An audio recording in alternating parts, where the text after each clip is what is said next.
welcome back to Science with Sam and Stacey. Sam here. Before we go on to the special paper experiment Stacey has for us today, I have a question for you. Did you know there's a paper museum? Because I didn't.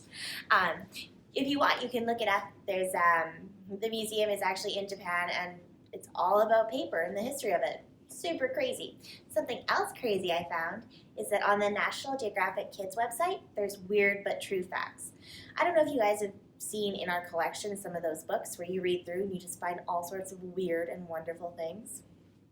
Anyways, they have tons of them online.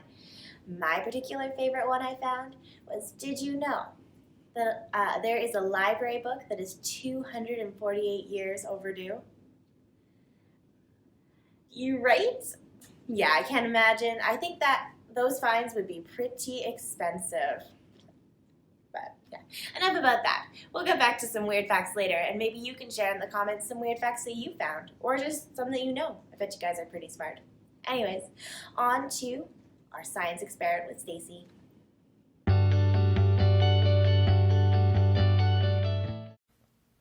Hi, we're back with Science with Sam and Stacey. Today, I'm going to take an ordinary piece of paper and I'm going to show you how to cut it up, and we're going to make 4 different projects of paper that moves on its own using the power of gravity, the power of air, and the power of water.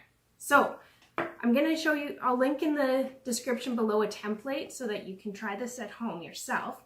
But we're going to just make some lines on this paper.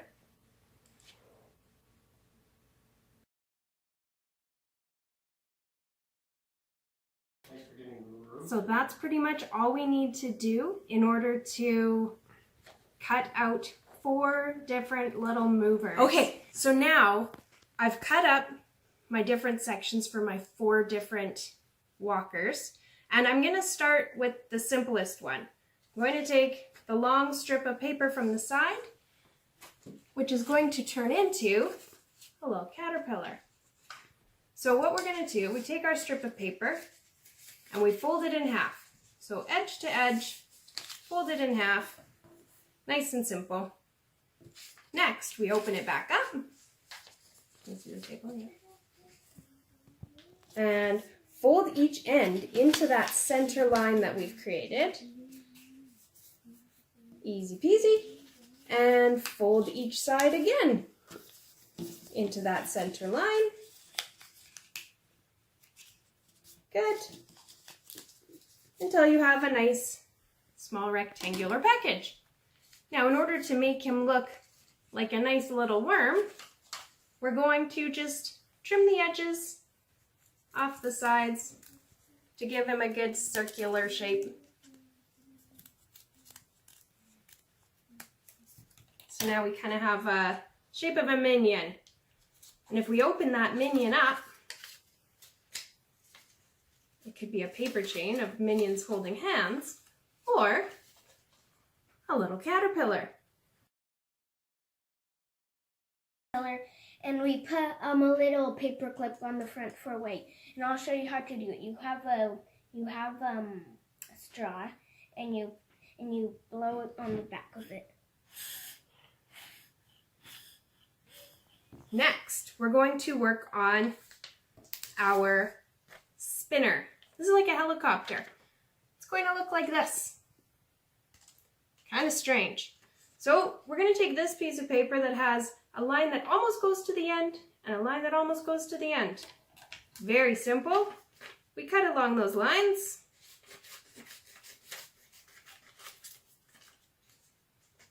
And then all you need is a paper clip or a weight of some sort, and stick those 2 arms together. And again, I'll show you how they move later.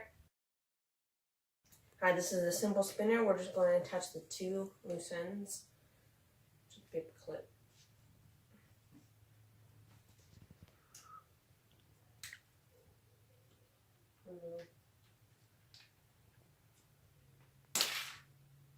Cool. The most difficult one that has all those lines on it. This one's going to be a walker. So a lot of people like to decorate them and turn them into a giraffe or a horse, whatever type of animal, four-legged beast that you want to create. So you're going to cut the 4 lines. We want to fold 2 down and 1 up. And then do the same on the other side. We fold the outside 2 down and the inside 1 up. So we have kind of a strange looking animal. We'll use a pencil and curl up a nice little curly tail for this fella. And on the head, if we kind of fold it in the middle and pinch it, just like that, you're going to get a little head shape. You can play with it a little bit. It's just a walker. It's easy to do. Now the trick to this walker is that he has to have curved feet. So I'll show you how to cut those to make sure that he walks.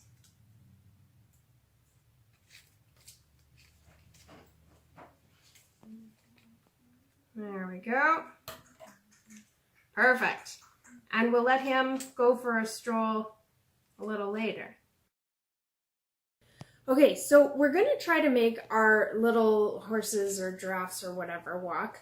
The really important thing is that guy's walking away, is this little angle at the bottom of their feet. The way they move is that they rock side to side. So you want to make sure you've got that little bit of an angle. So you might have to play with it a little bit to make it work properly. But the idea is if you have something that's just a little bit textured, they're not going to slide down. Their legs will kind of get stuck and move. So let's see if this guy will work.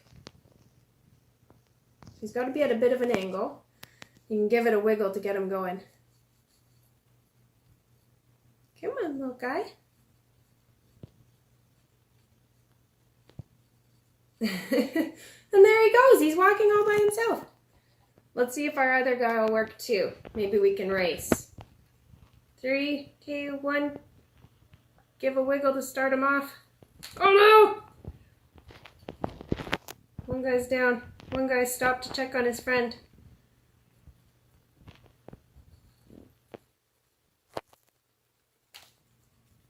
So that guy's angles were not great. Well, they moved on their own, so that's pretty cool. Now our last one is awesome because it's a flower, and with Mother's Day coming up, a lot of mums and grandmas and aunties, they all love flowers, or a lot of them do. So this is a good one.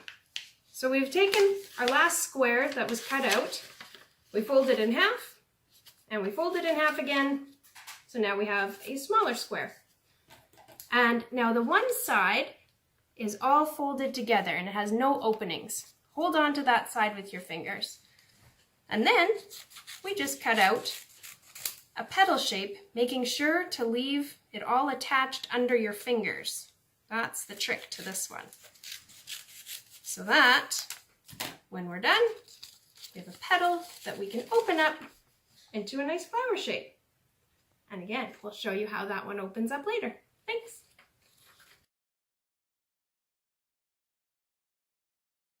We folded the petals and all we have to do is drop it in water. There's a surprise sticker inside. Now with Mother's Day coming up, you can wow your moms with science.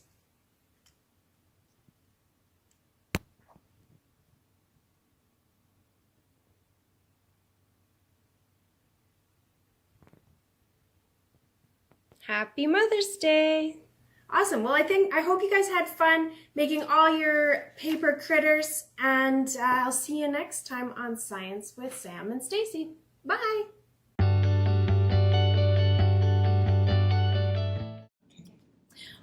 Wow, those were some pretty crazy experiments, hey? I liked how with just a few folds and cuts of the paper, Stacey was able to make all sorts of crazy things. Did you like the animal race? I didn't expect that at all. I didn't think we'd be able to make something that could actually stand up and race out of paper. Crazy. What about those Mother's Day flowers? Are you gonna make some Mother's Day flowers for your mom? you could write something else. Or if you check out our DIY, there's another paper craft flower there. See you next time.